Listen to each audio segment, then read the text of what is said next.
about that? How about them Hogs, huh? Let's do this. 3, 2, 1. Yo, what's going on?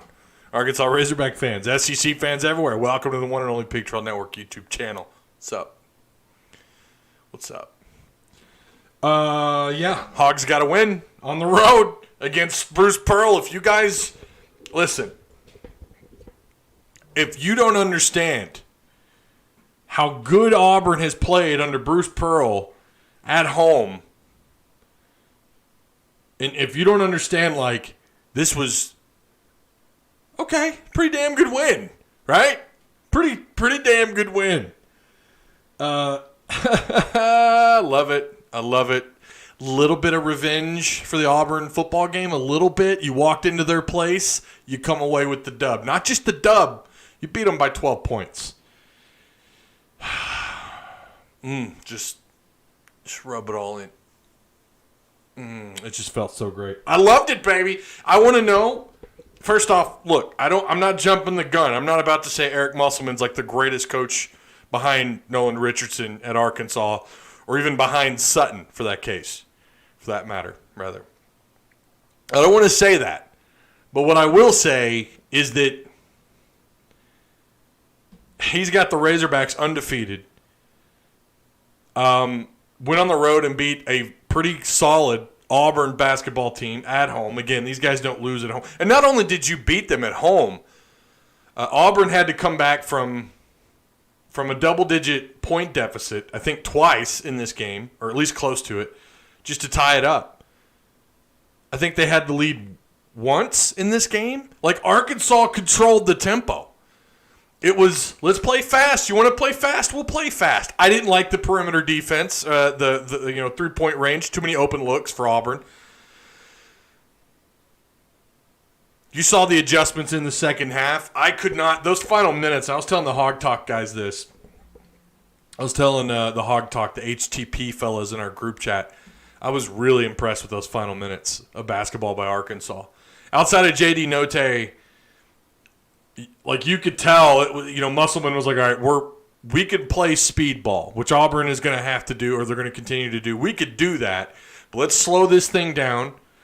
Let's improve transition defense, because let's be honest, for 70% of this game, Arkansas's transition defense was horrid. It was bad, both sides.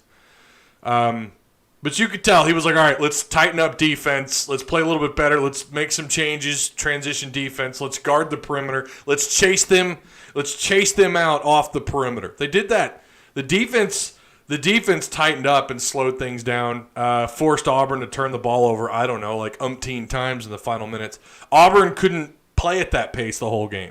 Not many teams are going to be able to do that against Arkansas because of Arkansas's athleticism, because of their talent, because of their depth. Justin Smith tonight. Okay, we all know, I don't know why I didn't realize my studio light was so far out here. Hang on. Let's get that fixed. There we go. Is that better? It's going to fall over. It's not real sturdy. It wobbles. Justin Smith logged 4 minutes.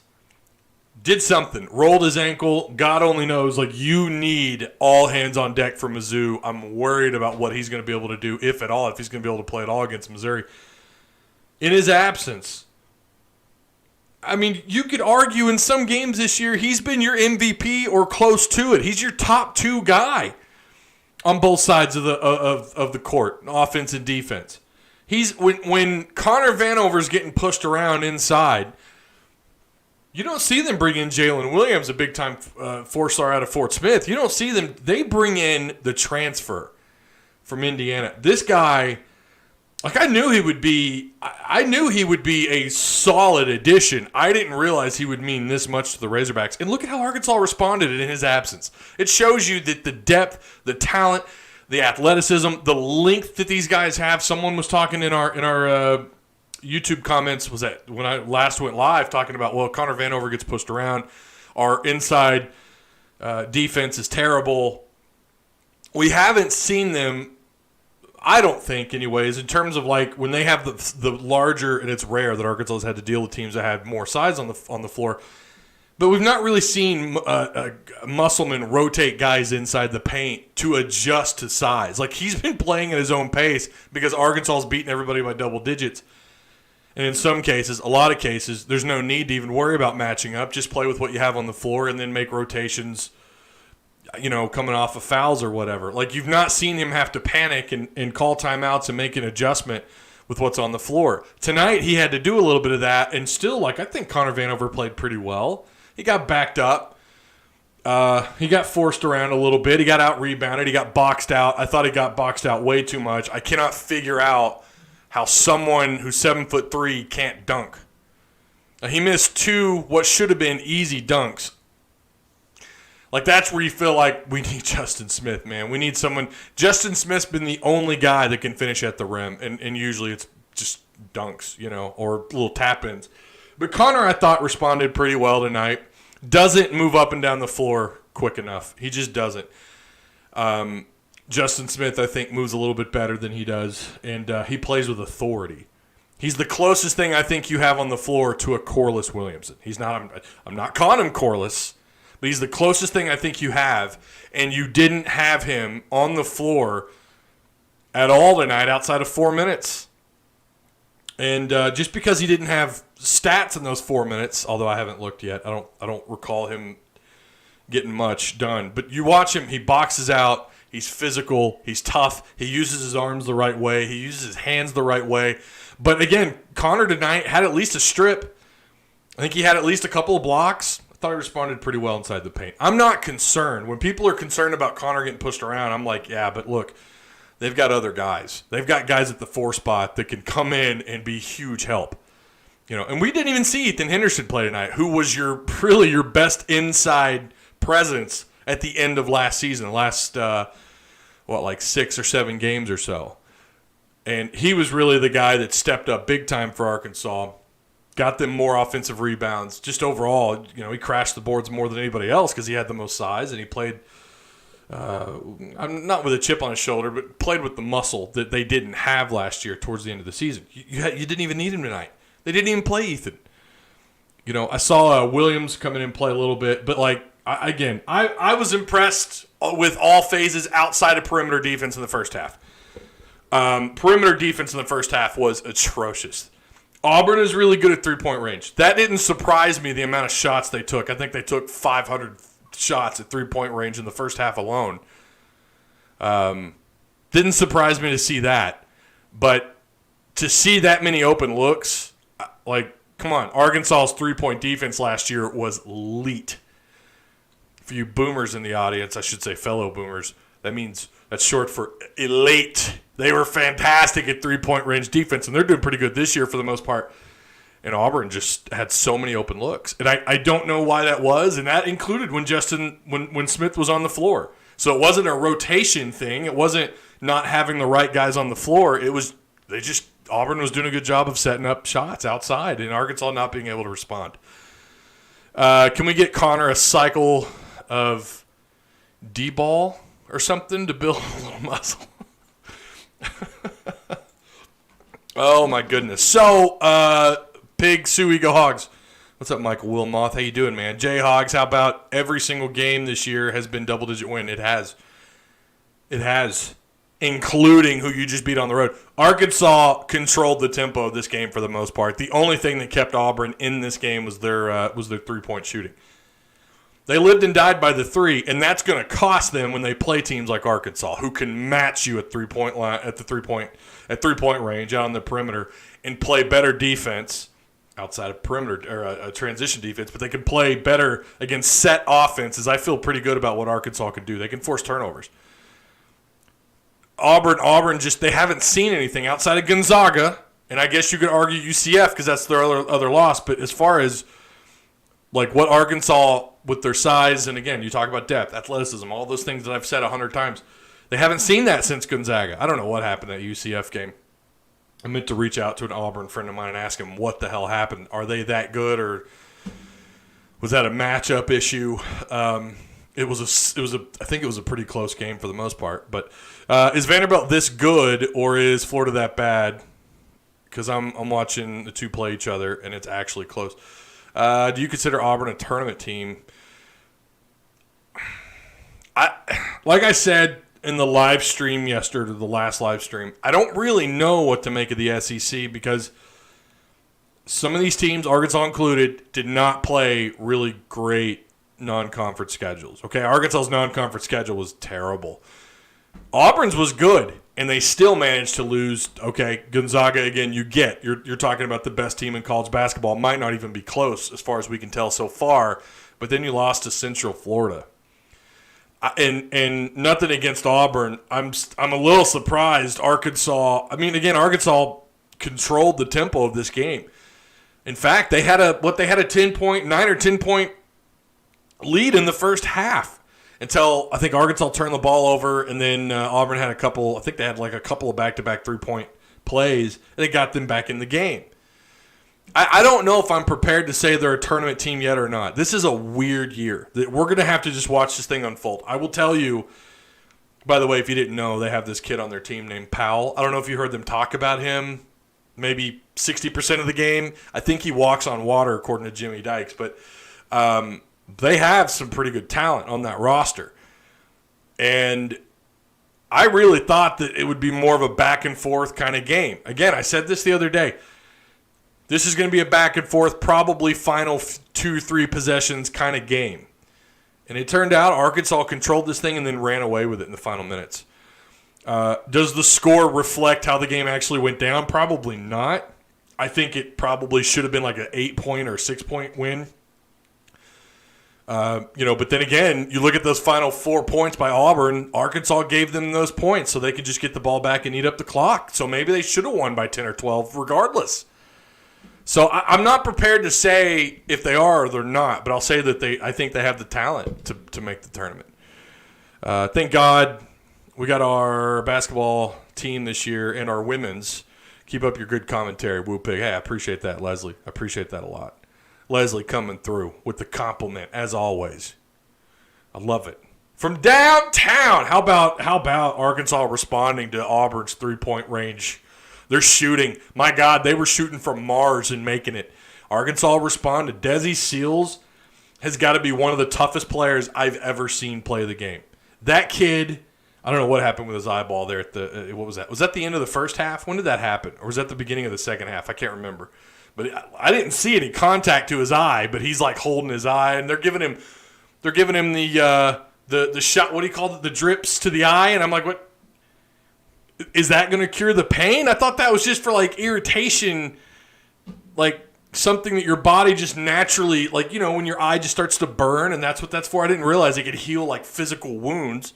I don't know what happened. I didn't see him get slapped. I don't know. Desi was on fire. He was. Those 3-point shots that he made in the first half, I mean, I think they were both NBA threes. Now, I was in the middle, as always. You guys know how this is. I can never just sit and watch a full game uninterrupted. I'm cooking dinner, dealing with the kids, but I've got the game up on my iPad. We ate ham steaks for dinner. I make good ham steaks, y'all. Just the right seasoning with some mashed taters, with some green peas, just on par, y'all. Great. But I've got it set up, and I'm sitting here flipping the meat, you know, in the pan, and I'm watching, and I'm seeing Seals drown in these things from downtown. I was impressed. I was really impressed with his play tonight. Scoring over an SEC opponent is an accomplishment of itself. Sorry, like in the new background. Hey, I'm glad for some of you haven't seen this yet. There's gonna be more done. I don't know yet. I have a little World Series Cardinal World Series trophy, little miniature one that my dad got actually when he went to Busch Stadium back in 2007. And he, gifted it to me. I wanted to put that up, but I can't find it. I've got some other stuff, memorabilia, some Razorback merch I want to put up. Southern Boy, says Kate. I think you're talking about Desi. I'm telling you, man, that kid is just tough. Go Birds. That's right, baby. Go Cardinals. Go Cardinals. Pujols, sorry. I don't know why. I was thinking of Yadier Molina, who's good friends with Pujols. Molina may not be in a Cardinal uniform, and that's depressing. I've heard rumors that the Yankees might be interested. I don't know what. I think he was wanting like $10.5 million. Come on, Yadier Molina, bro. Come on, dude. You're like 40, but I love, Molina's the man. Did you move into a different room? Kate Dreyer says, no, you. Oh, okay. I'm from Fayetteville. I'm definitely a Southern boy. Did you move to a different room? No, so again, my wife, like I told you guys, I'm married to Bob Vila. My wife was like, let's just go ahead. I know you want some changes. Let's hook it up. And she did, man. And we put this, I did the wood there. You see the wood slats. I stained them. They turned out terrible. My first time to ever do that. She put together that's industrial piping, but it's like, it's, you can do this with it now. Like, it's crazy the things that you can do. And so I stained the wood. Did not turn out how I wanted it to. She painted the walls. We stripped down the posters, which are still in here somewhere, but I'm not gonna put them all back up yet. Got the Celtics and the Cardinal stuff behind me. Got my books and magazines, you name it, I read it. Anyways, it's awesome. All right, I'll shut up. Let's go on to let's look at the numbers in this game. Again, Arkansas wins by double digits. Dedesi Seals, 23 points tonight, you guys. I was so impressed with the way he played. And you know what? Again, I don't mean to keep bragging on Connor. Yeah, he's slow-footed up and down the floor. But you guys see how aggressive he played in those final minutes, stripping the ball, going after the rebounds, trying to make adjustments in the paint on defense when a player was trying to make something happen. He plays aggressive, man. These guys play. It's like they don't play for themselves. They play for the team. Right? That sounds so cliche and cheesy. It sounds like something you hear from, like, Remember the Titans, by the way, like, phenomenal sports movie. I know you guys know that. One of my favorite all-time sports movies. But I love the way they do. They're not selfish. And Connor Vanover, Dedesi Seals, Justin Smith when he's healthy, Moody, these guys, man, they play for their team, and you see it. They do everything they can, trying to pull up the numbers here. They do everything they can to put the Razorbacks in a position to win a ball game. It's not about themselves. It's not about film for the NBA or to make ESPN. Arkansas's had some good selfish players in the past. These guys, they don't play that way. Now, they do take, again, another thing that kind of bothered me in the first half, their shot selection in the first half. J.D. Notae sometimes, and it's just, it's kind of been that way all year, though, and it makes you think Musselman's telling them, hey, look, if you're vibing it, you feel like you've got a shot outside, take it. You feel like that's happening because you've seen a lot of that this year. It happened in the first half. You didn't see it as much in the second half. So the most impressive thing, though, speaking of J.D. Notae actually comes out of this thing as the second leading scorer. Only two guys off the bench scored. Devo, by the way, did you see that pull-up jumper? Did you see that pull-up he made in the second half? That was a thing of beauty. That reminded me of things that you see in the NBA. Not saying Devo's an NBA guy right now, but that pull-up jumper was just clean.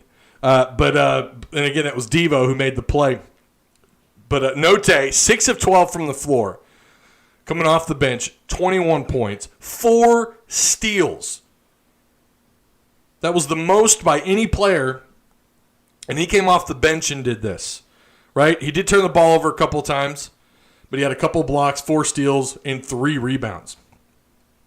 Arkansas tonight on the offensive end, I thought they got out-rebounded on the offensive end, and they didn't. They had 13 offensive rebounds to Auburn's 11. I thought Auburn had more second-chance shots, but my count was way off. I thought Auburn had drained like 12 threes in the first half. It turned out it was only 9. But I'm like pacing the floor, especially in those final minutes. I'm just pacing the floor. You buy into all the negative and then you try to hype up all the positive. But again, Notae, unbelievable. 50% from the floor. He was 2 of 6. Again, you kind of go back. You go back to his shot selection outside. Needs to work on that a little bit. But he drained a couple. He was 7 of 9 at the free throw line. Arkansas on the night, that's where it really killed Auburn. Auburn was 58% from the free throw line, 14 of 24. Compare that to Arkansas's 24 of 31. Arkansas found ways to get to the foul line. I loved it. But Notae, again, 21 points off the bench. Your leading scorer, though, Dedesi Seals. This guy, 4 offensive rebounds by himself, and he fought for those rebounds. 6 total rebounds. That's got to be a high for him on the year. 2 assists and a couple of steals. He also had a block. He did turn the ball over a couple of times. So from the floor, we'll go over the team stats. Arkansas shot. Well, let's go over Auburn's first. Okay, Auburn, almost 52% from the floor, right? 28 of 54. 3-point range, 15 of 29. In the first half, they made 9 of those. 9 of those 3-point shots came in the first half, but they finished 15 of 29. And I think Auburn, if I'm Bruce Pearl, I'm not real happy about their shot selection either. They took some ugly shots, but then they made the most, difficult corner pocket 3 while being, catching some heat from an Arkansas defender, making a corner pocket 3. When was that? First half? But still, their shot selection at 3-point range, and that's why they finished 15 to 29. But they had too many open looks. Again, 14 to 24. So they were almost 52% at 3-point range. They were 58% at the free throw line. They turned the ball over 19 times to Arkansas's 10. That's the key right there. That's the key. And again, that's why I said when they kept playing at that fast pace, I'm walking around, I'm talking to my dog, Bandit. I'm like, bro, I'm okay with them playing at this pace. If they want to do that, Arkansas's going to beat them. Auburn can't handle this pace, and they couldn't. Every time they sped it up, they turned the ball over. They ended with 19 turnovers to Arkansas's 10. Again, that's your key, that and the free throw line. So Arkansas, 49% from the floor, 32 of 65, 9 of 28, 32% at 3-point range. Again, I had someone ask me, what are you happy with percentage-wise at the 3-point range? Look, this is the game now. And they mentioned it in the broadcast. I'm glad they did because I've made that point here before. The game now is about layups, trying to get the easy, trying to make the easy drive, or if not so easy, but that's the point, right? You're trying to get the drive into the lane, make an easy basket, maybe draw a foul, or 3-point shooting. You're taking more and more 3-point shots. Now, I don't know that I agree with 35% is the new average. I said that last week, and, after thinking about it, no, because, when you're making that many more attempts at 3-point range, that percentage naturally is going to drop. It's like when you throw the football in a game 50 times and you throw for 60%, that's not bad when you've thrown the ball 50 times. So the more shots you take at 3-point range, I guess depending on the amount of shots that you attempt outside of 3-point range, you got to be happy with what they did tonight at 32 on 20 at 32% on 28 attempts. You've got to be just fine with that. Is it phenomenal? No. Is it what were they shooting in the first half? 90% on their first 9 or 10 3-point shots? I mean, it was ridiculous. Okay, they missed a couple of back-to-backs, but it was something ridiculous. You're thrilled with shooting anything above the amount of attempts they made. You're thrilled with shooting at 51% on 29. That's unreal. That is mind-blowing, and they still lost by double digits. Again, it goes back to not playing clean basketball. Arkansas plays clean. If they play like this the rest of the year, outside of Missouri, I mean, let's be real. Kentucky, I'm always worried we get too negative on Kentucky too soon. Then they get into conference play and just the light flicks on and whatever. I don't feel that good about them. I've watched them a little bit this year. They do not play clean basketball. Their shot selection is horrible. They look so discombobulated on the floor at times. When they play good, clean basketball, yeah, they're capable of being one of the top teams in not just the SEC, but in all of college basketball. But they haven't done that this year. So far, again, conference play, hold on. But if Arkansas plays like they did tonight, on the road, especially with the way they played, on the road against a tough team that does not lose at home, I really see them definitely above that 24-win threshold. But they have to play like this the rest of the season. They're going to be above that whatever they may do with the tournament. I don't know what the threshold is this year. It used to be 22 back in the day. Now it's floated around between 24. But they're definitely playing above that threshold, what it normally is in a normal, uninterrupted, non-COVID year. Again, the way they played tonight, what we've seen through non-conference, they are good. There's just so much talent. We've been saying this. Hog Talk, guys. We've all been saying this since before the season. They are drowning with talent. You're going to have guys like Jalen Williams who's going to struggle to make the floor. Ethan Henderson, who you were begging to come onto the floor and play great last year, you only really think about putting him in if the game is out of hand. And he's actually played some quality minutes this year, what little he's seen on the floor. That's just how deep you are, and that's how good their ceiling is so high. I'm not going to go Final Four. I'm not going to say Elite 8, Sweet 16, but they're playing some really good basketball. But again, they got to play more the rest of this season like they did tonight. You could beat teams like Missouri and Tennessee and Georgia. By the way, Georgia, did they lose tonight? I saw they were losing. Boy, did they not? They felt like the Pittsburgh Steelers this year. Like, all talk. Pittsburgh goes 10-0, and you just knew it. We're talking about this in Discord. They're so fake. They're the worst undefeated team in the league, and then look what happens. They get exposed. You kind of feel that way about Georgia. Like, are they really capable of doing what they've done through their first 7 games? I don't know. Jury's out on everybody outside of, maybe like, I don't know, A&M. You wonder about A&M a little bit. Some of those teams are at the bottom of the conference. Arkansas 9-0 right now as it stands. They're the only 9-0 team left. Well, not left in college basketball, but obviously in the SEC. Bama, who's played 9 games, is at 6-3. Mississippi State, who's played 9 games, is at 6-3. Again, Georgia, who's played 8, they're 7-1, and Auburn falls to 6-3. So next up, Mizzou. I'm just so pumped about this win tonight, y'all. I'm so pumped about it. It was such a, and I said this, you can't take too much away if it's a close win or if you lose by a little bit or even more than you want to lose by. You can't take too much away because it's Auburn, because of how good these guys are at home. But the way Arkansas won tonight, I'm telling you, I am really pumped about seeing this team the rest of the year. So Mizzou's next on the 2nd.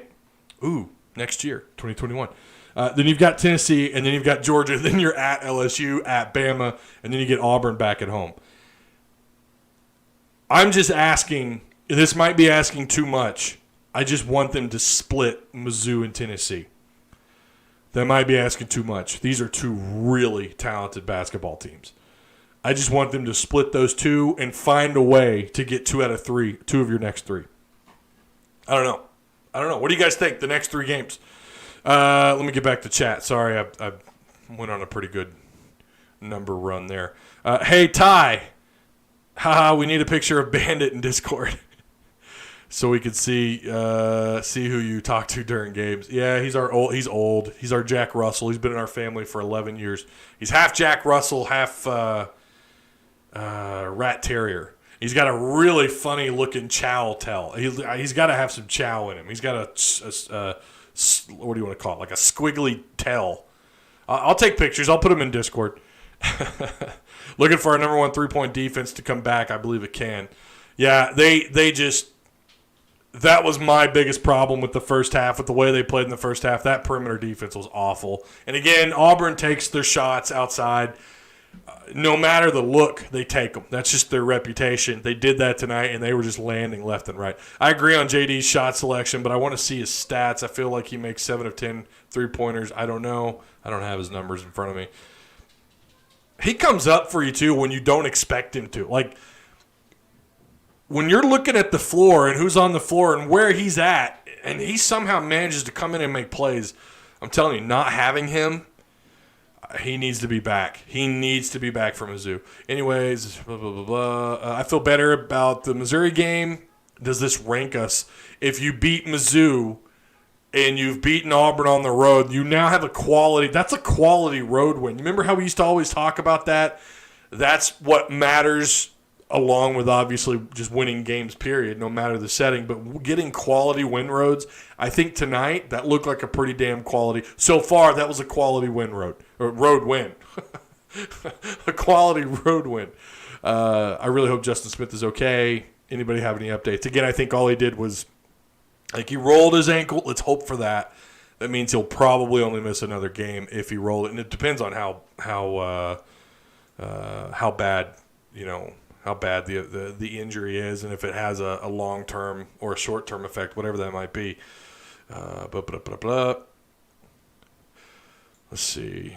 Muss was wearing mask upside down. Was he? I do that all the time. I do. I get in a rush. I just throw it on and it's upside down. I think Seals took a foot to the face, actually. Is that what it was? I couldn't tell. When I was watching the replay, it didn't happen when he was up in air. It had to have happened when he was back down. Barb Villa got the love shack looking even better, brother. Yeah, she did. She did a great job. By the way, Trask threw 3 picks in the first quarter. Yeah, he did. They looked terrible. Florida did. Look, they how many starters are out in that game? I've said that earlier today to somebody in a group text. They don't stand a chance against Oklahoma, who, I mean, they better count themselves lucky, man. I mean, all of their starting receivers, Pitts is out, maybe one of the best offensive players in all of college football doesn't play. I mean, come on. That alone is a huge shot. Now, as far as the turnovers, that obviously, that's not because you don't have your star players on the field. That's because Trask was playing like crap. Connor does seem a bit hesitant sometimes. Maybe he just needs more time to get over the extended illness he had. I don't know. Maybe. Sorry, Ty, for being late. Hey, you guys don't ever need to apologize for missing these. Don't ever apologize for being late. Now, if you're asking me a question that I've already answered like 15 times, yeah, then you apologize. I'm just kidding. A pigtail. That's what it is. And you can't pick him up. His sides, he's fat. I'm not going to lie to you. He eats all of our, talking about our dog. But he eats all of our, he'll find ways to like tip our trash can over and he just eats all of our leftovers. And he looks like a I don't know, a pig dog. There's 82 people in here and only 20 likes. Yeah, thank you. Yeah, let's get the likes up. Let's get the likes up, people. I don't know why Tony's, oh, you must have deleted it. But Tony's making a point. Let's get the likes up. We had 80 plus people in here and we got 20 likes. You guys, come on now. Help your boy out. I have a Jack Russell pit bull mix named Dart. Fits him well. I bet it does. Jack Russells are just so, they're just so hyper. Now he's obviously in his later years and he's not as hyper, but yeah, he's oof. All right, well, I don't really think there's a whole lot more to cover. Kyle and I are going to try and record the Friday podcast tomorrow. Looking forward to that. Big win. Just a big win. 12-point win. And you gave up some mercy points there, those final 4 points that Auburn got. You really probably could have won this thing by more. Arkansas just wanted the ball in their possession so they could eat up the clock. Really impressed. Impressed with the way they bounced back when Auburn would come back from a 10-point deficit and tie it up. Arkansas responded. I mean, it never felt like they were going to lose this game. You never felt that way, which is so impressive. Again, beating Pearl on the road is a big deal. Beating Auburn on the road, getting a road win, a quality road win is a big deal, but especially a team as talented as Auburn. Again, I think Auburn has the talent to be a tournament team. I'm not getting into how far. Obviously, you've got a lot of other variables there to think about, matchups and the like. But, yeah, really, really impressed. You missed what? What'd you miss, Tim? So Hit That Line said that Barry Odom could be lured to LSU. Do you think he will go? I don't know. If they're saying so, it could very well be a possibility. You know, he has family right across the border up here. They all say they like it. They all say how much they love the area. But he does. He's got family around here. LSU's a little bit more of a drive. I don't know. I think it's more likely for him to go there and be a defensive coordinator than it is for, the biggest rumor was Stepp to South Carolina. That was a big rumor. And I think it was a Rivals insider, or maybe it was 247 insider who said that they were throwing names out there. Stepp is not going to South Carolina for the same position. There's no way. Maybe there's some connection there that I don't know about. Maybe he's got family. That would be the only reason why. If he has some connection out to South Carolina, but I saw that on Twitter. It wasn't the FQ Twitter. It was it Sidelines? There's so many of them. There's so many of these they're not really parody accounts, but they try to be like Barstool, There's only one Barstool. And they seem to believe that was their source, was that it was a 247 or a Rivals insider that thought that Stepp. I think Odom going to LSU would be more likely than watch them both happen. I don't know. Then I'm really wrong, aren't I? Isn't Odom boy on a state championship football team? I don't know, actually. J.R. Shelton, what did he say?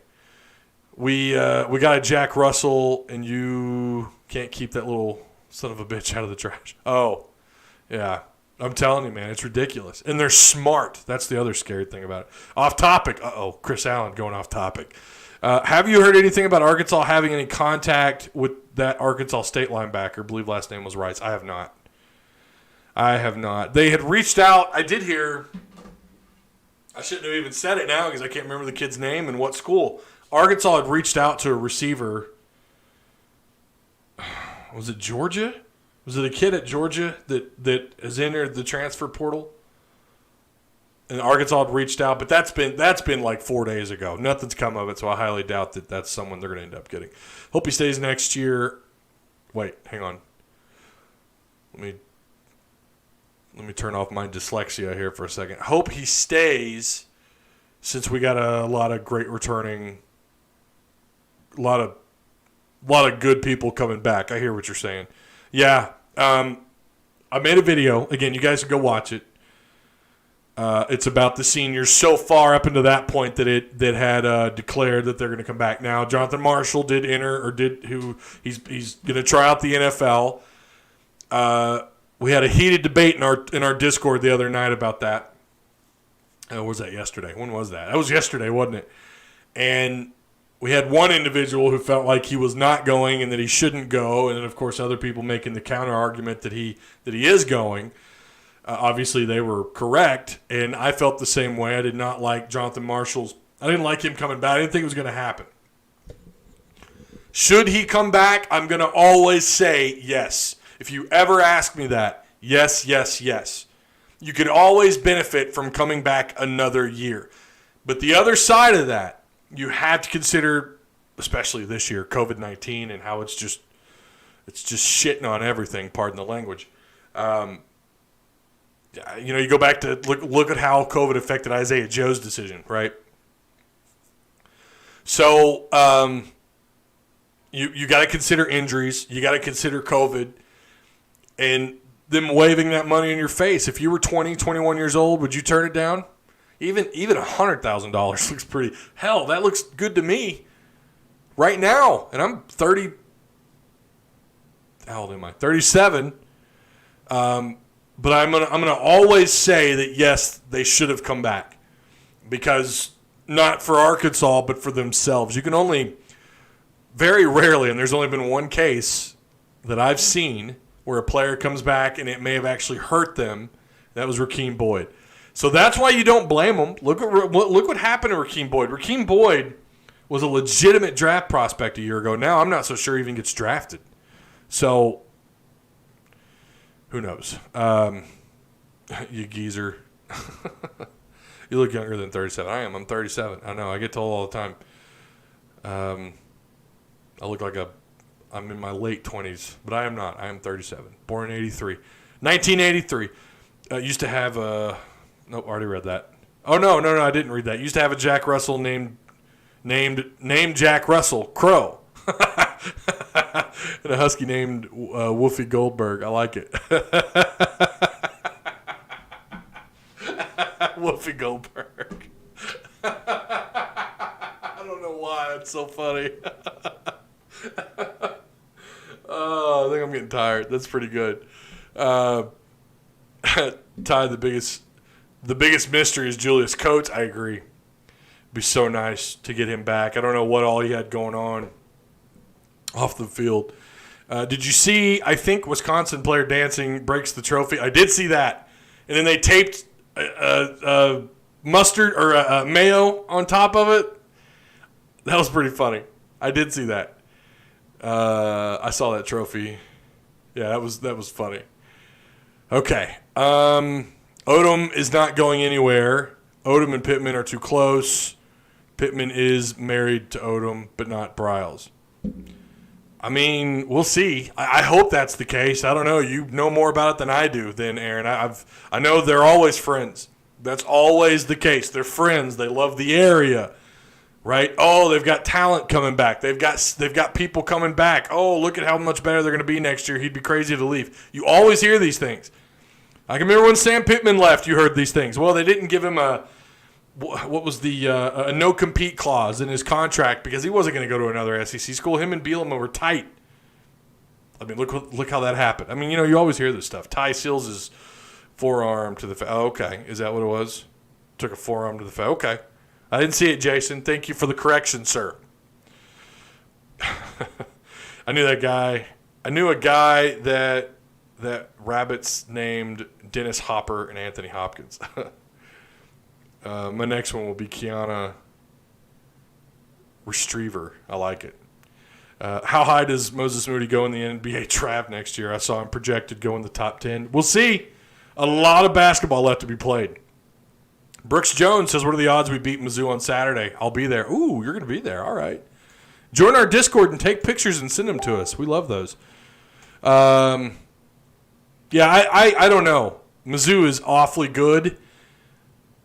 Arkansas, how many people are allowed? Do you guys know? I don't know. How many people are allowed? I heard that Auburn had like 2,000. In that stadium, 2,000 can sound like 10,000. You've got home court advantage. Right now, I mean, to me, Justin Smith is a big part of this. With Justin Smith being 100% ready to go, which we know he won't be that soon. What are you talking, 2 days to get all healed up, and they had him in a boot tonight? Yeah, I don't think so. We'll see. Maybe that was just an extra precaution, But I think even without Justin Smith, I like Arkansas's odds against Mizzou. A very good basketball team. Mizzou is very good. I'm not able to really go in, and I'm not, we're already kind of late in the show. I'm not going to go in and break that game down right now, but I do like Arkansas's odds. What's the basketball power index on this game? Let me look really quick. Some of you are probably already there. They do have Arkansas favored. Wow, 67.8% according to ESPN. But they're going to always give home teams. That's always the case. You almost always, outside of tonight, Auburn actually was not favored according to the basketball power index, which is surprising considering their record, considering Bruce Pearl's record at home. But so far, I think the basketball power index is undefeated for the Razorbacks. It should be, right, with that non-conference schedule. Almost 68% in favor of Arkansas. I like Arkansas in this game, especially what we saw tonight gives me. Before this game, I would have said probably Mizzou, but after tonight, showing the tenacity, how tough they are, losing, again, one of your top two on the year that we've seen, his top two, his production that you get out of him on the floor. He's a top two worthy player. He can be your best player on the floor. If one of the other guys, if they get pushed around or if they go cold, they're not making shots, they're not playing well on defense, he's the guy that has stepped up big time for the Razorbacks this year. And Arkansas only had him for 4 minutes tonight. And look at how physical Arkansas was. They were tough. They were tenacious. They were all over the Auburn Tigers tonight. Never let up. The toughness of this team is it was fantastic tonight. You don't see that very often. Not like what we saw tonight. Auburn couldn't respond. Auburn couldn't play at that pace. Not as long as Arkansas could. You're not going to play, I don't think, another team that can jack up that many threes and make, again, what did we say they shot? 50-something% on almost 30 shots? You're not going to see that again. Now, you're going to see some teams that are a little bit, that are going to have some size and going to have some depth, great guard play, solid point guard play. You're going to see more of that because we're getting into the SEC. But I'm telling you guys, Arkansas looks really good based on what we've seen so far and what we saw tonight. So I think they can beat Missouri. Now, on the road at Tennessee is another story entirely. That's a place, they just like Bud Walton, they can make that place sound like 10,000 people. It's going to be tough. We're taking it one game at a time. I like Arkansas's odds against Mizzou. I'll just say that. I like their odds. Not saying they win it, but, well, I will say they win it. I'll say it. They're going to win it. They're going to win it. Great game, brother. I agree. Agree, Ty, on Justin. So impressive with that guy. So impressed with that guy.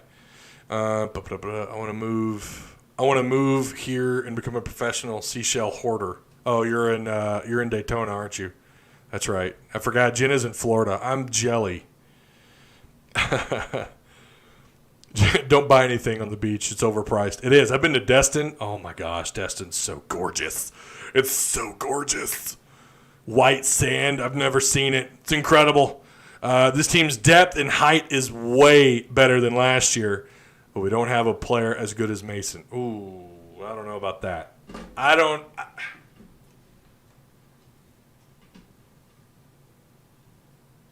would argue that Moody kind of embodies what Mason was and Isaiah Joe in some ways. I think he embodies both of those things. We've not seen him have enough breakout games because, A, you're beating the living snot out of these non-conference games and, you're not playing him. He's not getting quality minutes. I mean, he's playing a lot. I shouldn't say that he's not getting quality minutes. He's playing a lot, but there's so many guys to feed. Whereas, last year you had Mason Jones, you had Isaiah Joe, Whitt, but you really only had, your production mostly came from two guys. This year, anybody can fire off and have a great game. Anybody is capable. Look at Note off the bench. Dedesi Seals could start off slow, or Dedesi Seals can play hot from the beginning and go cold later on in the game. Someone else steps up. Connor Vanover, that was something I didn't say. I kind of wish. I know they like keeping him outside when they have the ball on offense, but I really wish he'd flush inside a little more, give them some more second chance shots, because you start to get comfortable with other people taking those shots outside and would rather Connor Vanover play underneath. But Connor's capable of jacking up 2 or 3 threes a game. He's capable of getting you some soft, easy inside points. So we haven't really needed Moses Moody to be that guy because you have so many different players you got to feed and keep happy. They are, I talked about how selfless these guys have been this year, but don't get me wrong. You still got to keep them happy. You got a lot of different guys you got to feed, right? You got a lot of different guys you got to feed. I think Moses Moody embodies Isaiah Joe and Mason Jones. In terms of production, yeah, Mason Jones was insane. Isaiah Joe, even when he wasn't super hot, when he wasn't on fire outside at 3-point range, he was still a problem, right? You were able to open the floor up, space and what do you call that? Space and pace, space and playing in space and play, space and god dang, try to say that 5 times fast. Space and pace, basketball. He opened the floor up, right? He opened up gaps in the defense. He stretched you out with his range. Mason Jones is capable of that. Hell, Dedesi Seals has been capable of some Isaiah Joe shots this year. He has stepped up big time. But again, you're talking about 2, maybe 3 guys that were your primary, your scorers, right? This year it's like, I don't know, just throw up confetti. Like anybody is capable of getting hot, and you legitimately have 4 guys on the floor at all times that are capable of going off on a scoring tangent. That's the difference between this year and last year. On top of, Dedesi Seals is back. You got that experience back. Connor Vanover here was here a year ago. Those two know the expectations. They can kind of lead a little bit. But, yeah, I think, maybe I'm wrong, but I think Moses Moody embodies Mason Jones and Isaiah Joe in his game. I really do, and I think he's capable of giving you that kind of output, but you don't need it. You haven't needed it. And tonight, he wasn't so hot tonight. Other guys stepped up. So I wish we had Daniel Gafford type of player back. Oh, my gosh.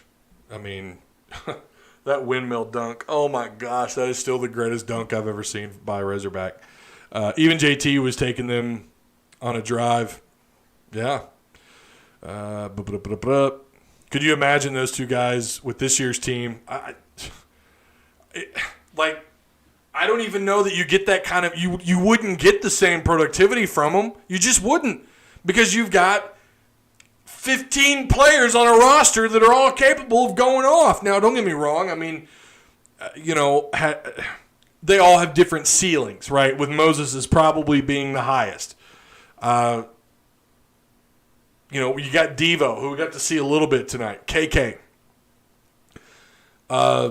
Justin Smith, when he's able to play. Again, Connor Vanover, when he catches fire outside and what he can do for you in the paint, what he can do as far as getting rebounds and giving you second chance shots. I think tonight, by design, they had him pulled out so they could stretch the defense out more. I really wanted them to flush him inside more to give them more second chance shots, because you would need that against a team that was on fire like Auburn was. But it didn't. I mean, look how it worked out. So I don't know. Jimmy Whitt is my Twitch homie. I know, Jenna. I know. I've seen it. I love it. I love it a lot more than that forward-facing hog that you put in there. Who would win best out of 10 series between the 2019 basketball team and I'm not even going down that road, Daytona. I mean, our 2020 team. 2020 team is just better. More depth, more athleticism, more size. Yeah, I'm going 2020. Jimmy is excellent coach material. So loves the game, and so intelligent. Oh, you guys must be talking about Jimmy. Oh, you're talking about Jimmy Whitt. Okay, my bad. I thought you were talking about the other Jimmy who's calling the game tonight. I'd probably do some give Moody some time and embody Whitt as well as Joe and Jones. He's got the mid-range jumper down, even in traffic. Yeah, he can make contested shots. He's a pretty good as far as shot selection. He's got a pretty good IQ, pretty high IQ for a true freshman. He gets a little anxious when the ball's in his hand. And again, his shot selection hasn't been perfect this year, but he can play both sides, offense and defense. He could strip you clean. He's a really good defender when he wants to be. There's been times this year where I thought, you could have gotten us a little bit more effort there, but he almost always he's given 99%. Or 100%. He's good on both ends. He can stretch you out on defense with his perimeter play. Pretty good in transition on both sides. I just think he's a complete player. I don't know if he's going to get taken top 10 in the NBA draft or not. We did this with Isaiah Joe and Mason Jones last year. We thought, these two guys, yeah, they're top 30 picks in the draft, especially Isaiah Joe, and they fell back. So I don't know. I don't know. He definitely looks like Mason Jones looks the part to be a one-and-done kind of guy, one-and-done kind of player. That Daniel Gafford windmill was the bomb. I'm telling you. That was the greatest dunk I've ever seen by a Razorback. And the Qualls dunk last second against Kentucky is still my favorite dunk of all time. But that windmill dunk by Gafford, incredible. Oh, my God. The athleticism, the fierceness that dude played with, man. He forced you to alter everything. Your shot selection, your follow through with your shot. He forced you to do so much more than you needed to just to get an easy bucket inside. Gafford is one of the best players I've ever seen play here. Portis was great too, but Gafford they're both great. Okay, we could sit here and talk basketball all night long. I do appreciate you guys. Remember to like the stream. We're at 38 likes. Let's rack up some more likes here if you haven't liked the video yet. I heard Gafford is doing well down in Chicago. He's had his moments. I'll be honest, I haven't kept up with the NBA as much as I'd like to this year. Most stylish dunk, Qualls, most MVP. Oh, okay. You're saying Qualls had the most MVP dunk. Yeah, that was great. Oh, my gosh. I will never forget. In fact, I think I was in here back when I had this was like the gaming room. I played like World of Warcraft and PlayStation in here, and I had my TV up here. I think I was like pacing around, and when he made that dunk, I think I almost punched the ceiling. I could touch the ceiling standing on like flat-footed. I could touch the ceiling, and I'm pretty sure I almost punched the ceiling. I couldn't believe it. That was the greatest dunk. Oh my God, both those dunks were great. When it comes to favorite dunk, Brandon Dean comes to mind. Right? Okay. Yeah. Do me a favor. Again, if you haven't already, like, subscribe. We've gained more and more subscribers over the last few weeks. I do appreciate you guys. Oh my God, nerd. Don't even start. Don't even start, okay? Don't be a WoW hater or a PlayStation hater, Jenna. But yeah, do all that stuff. Like, share, subscribe if you haven't already. Check out the links. Patreon right here. By the way, one last thing. I'm going to end on this note. There's an individual, okay? I'll call him out on Twitter. I've done it here before. He goes by the same name on YouTube as a commenter. He doesn't have a channel or anything, as he does on Twitter. I'm going to put him on blast for a second. Goes by the name, do not harass him. Just be on the lookout for this guy. Goes by the name Kick Science. His avatar was on YouTube, unless he had it taken down. I don't know. He got to the point where he was bad-mouthing me pretty good after I called for Mike Anderson to be let go. I said it was time for Mike Anderson to be let go. I've talked about it here before. He was he wasn't the only one, harassing the hell out of me. Now, look, I'm used to that. I'm used to being called fat, bearded, redneck, all that stuff, troglodyte, you name it. I've been called it. I don't care. I've got pretty thick skin. In fact, some of the burns have been pretty good. But this guy went on and on, called me names several times, fat, bearded, redneck, troglodyte, blah, blah, blah. No, I think troglodyte, I don't think he knows what that is. His avatar on Twitter used to be, I don't know if it's him personally or what it is. It looked like a black dude with like a fro. It's actually pretty ballin'. It looked like a basketball player. It was a pretty baller avatar, actually. And it was the same avatar on Twitter for a while. This dude goes on Twitter, targets a certain group of people, calls them rednecks, hillbillies, white trash, stuff like that. Dogged the hell out of me after I called for Mike Anderson to be let go, and then he came back when I talked about how good the Musselman hire was. Dogged me then, and eventually I just had to put him on mute. I didn't ban him from the channel. I just muted him. I got tired of hearing it. He's on Twitter, and I think he's already had one Twitter account banned, and he comes back with the same name. It's Kick Science. Again, don't harass him. I'm not telling you to. Don't do that. Just saying, be wary of the guy on Twitter. If you come across him, he's already quoted people, calling him. Some of it's pretty funny, but he definitely likes to tell people how they're wrong. He takes every chance he can get to dog Musselman. I'm kind of wondering where he's at tonight. Musselman has guided you to an undefeated season so far. Off to a good start. I don't know that he keeps doing this or not. I love what I've seen. Maybe they don't. Maybe Arkansas falls flat on their face. It could end up that Musselman, we look back on this and Musselman was a bad hire. That's absolutely possible. I don't think that's going to be the case.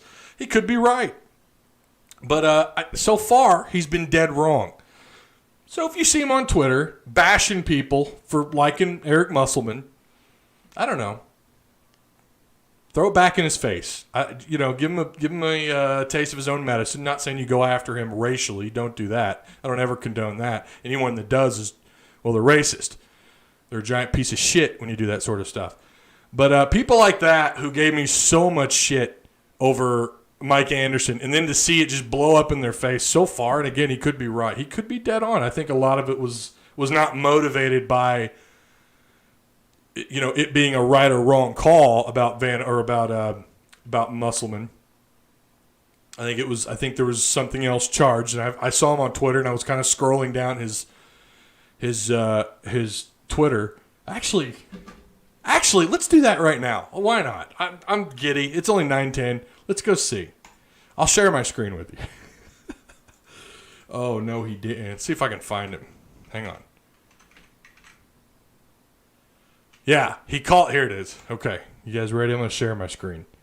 I love putting these idiots on blast. I love it. Hang on. Here we go. Okay. This is him. There's his starting over. He joined into, so yeah, his other account got banned because the stuff he said on that one was terrible. All right. Well, it looks good, and I got to admit, but I still don't like him or his coaching. So now he's just going after Musselman, which is fine. This is fine. That's cool. There's nothing wrong with that. You could still not like the hire. He did. He went and deleted a lot of his. So I found his account. Actually, he had commented on a friend of mine. He'd commented with some racist crap, calling him a white honky or something to that effect. Don't start calling me out of my name. I swear you don't want it. Mike Anderson developed him. Stop it. Okay, so yeah, he was obviously a pretty big fan of Mike Anderson, which again I have no problem with. Okay, we won't comment on that. Oh man. Tell him to eat crow here. Oh, what's this? Okay. Good job to the players. Musselman sucks. Okay, again, this is not the stuff that I really care about. Someone tells him to eat crow, and he takes it like a man. All right. He's had to delete his Twitter. The stuff this guy says. Oh, man. He tweets a lot. Look at that. I'm not going to go through all this. Doop-a-doop-a-doop. He had to change his attitude because he was getting, I guess someone probably, I don't know, maybe someone reported him. I don't know. I hope not. I mean, just let him, the best disinfectant is sunlight, you know? Fire this fraud, talking about Musselman, I'm sure. Frank Borrell's turning over in his grave. I mean, it turned out to be wrong. No, I don't like Musclehead or Urachek. Any recruit. See this? I did see this. Any recruit out there watching, check out Musselman treats highly recruited KK Robinson. Don't come to Fayetteville unless you want a career derailed for the sake is the coaches. I think he meant for the sake of the coach's career. Yeah. Not the case. But this is a guy, though, just be on the lookout. He oh, my goodness. No justification. Boop.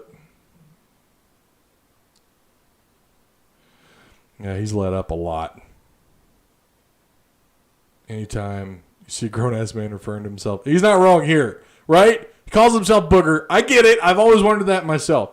Anytime you see a grown-ass man referring to himself as Booger on national television, surrounded by white folks, I don't know what that has to do with anything, but okay. Just know he's a... Oh, okay. He's a what? Are you starting to get the hint here? This is the kind of people... I mean, why has everything got to be so racially motivated? I don't understand it. I get it sometimes. Like, yeah, sometimes you need to talk about it. I get it. Some people, it like takes up their life, and I just don't get it. Anyways, this is a guy that gave me a lot of crap and called me every name in the book. And I loved, some of it was good burns, I'm not going to lie. Some of it was hilarious. Just love putting people like that on blast. His account before that, which apparently got taken down, was ridiculous. Pretty, a lot of racially motivated stuff. So when you see him being wrong, just don't hesitate to be like, hey, looks like you're an idiot. All right. Happy New Year, Ty Whooping Suey. Going to be a great year. I'm looking forward to 2021. I really am. You can't say that, Ty. Unblock this man from your channel. Let us all handle. I didn't block him. I muted him from being able to comment. Twitter's for twats. People who don't have a life. Yeah, you're not entirely wrong. This dude was talking shit. Oh, okay. He was. All right. Someone. He might have been the person, right? No, I'm not saying that. Fuck. For the love of God. Yeah. All right, Pig Trail, yo, brother. What's up, Doug? How you doing? What's up, Ty? What's going on, Cody? All right, that's it. I'm going to end it there. Just wanted to, again, sunlight's the best disinfectant. There's some idiots out there, man, and I don't mind putting them on blast. I don't mind, if you can have a different opinion on Musselman. You can not like him. That's fine. Again, his other account, which was apparently taken down, or maybe I don't know what happened. It was pretty gruesome, and he's changed his tune a little bit. So saw Matt Goodhart at Magnolia basketball game tonight. My dad was his coach in junior. Oh, that's cool. Okay, all right. I'm gonna I don't know, probably go rewatch that game again. That was so fun to watch. Happy New Year. Looking forward to the next video, Ty. Yeah, I will have I'm going to grade out the season for the football team. I'm going to grade it out. I'm probably not going to dive into every single game, but I'm looking forward to making that video. Just going to grade out just how the year went and kind of what I'm looking forward to in 2021 for this Razorback football program. So you guys be on the lookout for that. But I do appreciate it. Again, if you guys want to join the PT and Patreon, I didn't finish that earlier. If you want to join the PT and Patreon, please consider it. Link is provided for you down below in the description box. If you guys want to join our Discord, all you got to do is click on the on our Twitter account, and there's a link provided for you right there. And there's also, I think that link is still in the description box. But if it doesn't work, go to our Twitter and to the Hog Talk Twitter. And in our bio, the link is provided for you there. I subbed Hog Talk Podcast. Oh, very cool. Very awesome. Thank you, Tony. Have a great night, Ty. You guys too. Woo Pig Suey, hell of a win. Be on the lookout for idiots on social media. I'll see you guys around.